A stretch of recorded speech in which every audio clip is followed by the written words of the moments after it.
chạp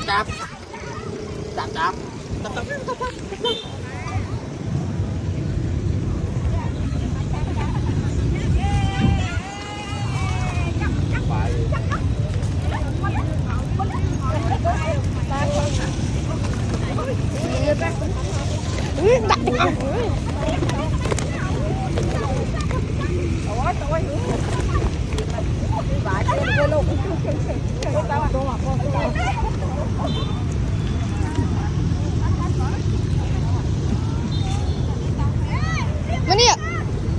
Ini ya? chạp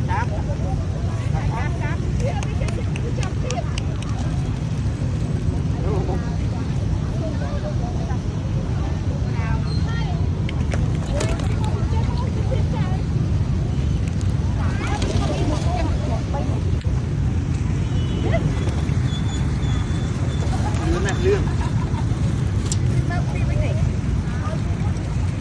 cho mà nó được quên. Ê.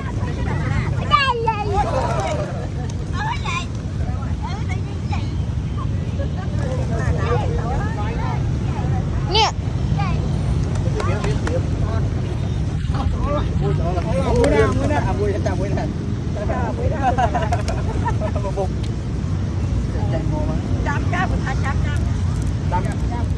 Hai trăm mà hôm anh hai đây này hai à đấy nó có ba tôi nói xuống biết mình cũng bắt mình cho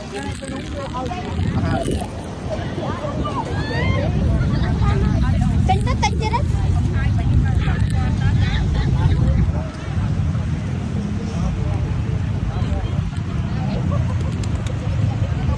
Nè mẹ con.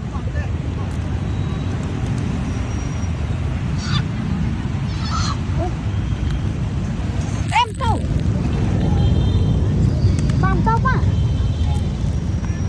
Nè, đọng lông nè biếu. Ê, Ski.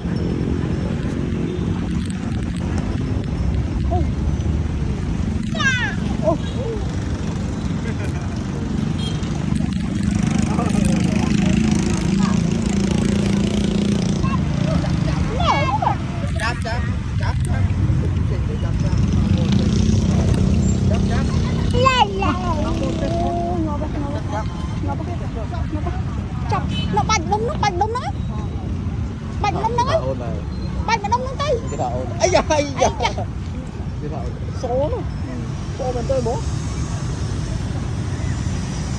buồn mà luôn